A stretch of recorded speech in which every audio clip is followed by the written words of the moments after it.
কাটাগঞ্জ স্পন্দন স্বেচ্ছাসেবী সংস্থা পক্ষ থেকে আমরা বিশ্ব বিবেকানন্দ মিশনকে অজস্র ধন্যবাদ, অভিনন্দন, শুভেচ্ছা জ্ঞাপন করছি। বিশ্ব বিবেকানন্দ মিশন শুধু এই কাটাগঞ্জ গয়েশপুর এরিয়ায় নয়, সমগ্র পশ্চিমবঙ্গ জুড়ে তারা এই পুজোর সময় প্রচুর কাজ করে চলেছে। সৌভাগ্যবশত আমিও বিশ্ব বিবেকানন্দ মিশনের একজন ট্রাস্টি হতে পেরে নিজেকে সম্মানিত বোধ করছি। আমি ভাইস প্রেসিডেন্ট হিসেবে আছি, আমাদের প্রেসিডেন্ট মহারাজ আছেন, ট্রাস্টি বোর্ডের ওনারা সকলেই আছেন, দাদা আছেন, বৌদি আছেন, দাদারা রয়েছেন। তা আমাদের পক্ষ থেকে বিশ্ব বিবেকানন্দ মিশনের প্রত্যেককে আমরা কাটাগঞ্জ স্পন্দনের পক্ষ থেকে এবং এলাকার অধিবাসী বৃন্দের পক্ষ থেকে ধন্যবাদ, অভিনন্দন, শুভেচ্ছা জ্ঞাপন করছি সকলকে।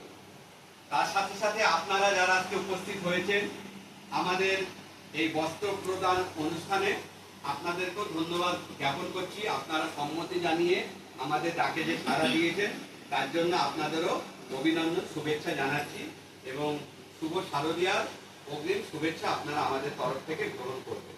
বিশ্ব বিবেকানন্দ মিশন এবং কাটাগঞ্জ স্পন্দনের পক্ষ থেকে আপনারা শুভেচ্ছা অভিনন্দন গ্রহণ করবেন। আপনারা আমাদের এই আশীর্বাদটুকু করবেন, আমরা যেন প্রত্যেক বছর এই কর্মযজ্ঞ চালাতে পারি। আমাদের ইচ্ছা আছে আমরা এই কর্মযজ্ঞ চালিয়ে যাব এবং বিশ্ব বিবেকানন্দ মিশন শুধু আমাদের নদিয়া জেলা নয়, সুদূর বীরভূম, সেদিন কোথায় গেল মহারাজ, মসলন্দপুর, একদম বাংলাদেশ বর্ডার, প্রায় 1.5 কিলোমিটার গেলে বাংলাদেশ বর্ডার, এরকম বিভিন্ন জায়গায় আমরা এই বস্ত্র প্রদানের কর্মসূচি, তার সাথে অন্যান্য অনেক কাজকর্ম আমাদের বিশ্ব বিবেকানন্দ মিশনের পক্ষ থেকে হচ্ছে।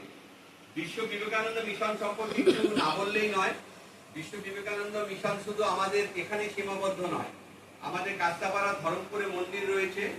আগামীতে আমাদের পরিকল্পনা চলছে ঋষিকেশেও আমাদের আগামী দিনে মায়ের কৃপায় আশা করছি ওখানেও আমাদের একটা মন্দির হতে যাচ্ছে। আপনাদের সকলকে আমরা, যদি মন্দির হয় মায়ের কৃপায় আশা করি হবেই, আপনারা পারলে ঋষিকেশেও একবার আসবেন আমাদের মন্দির।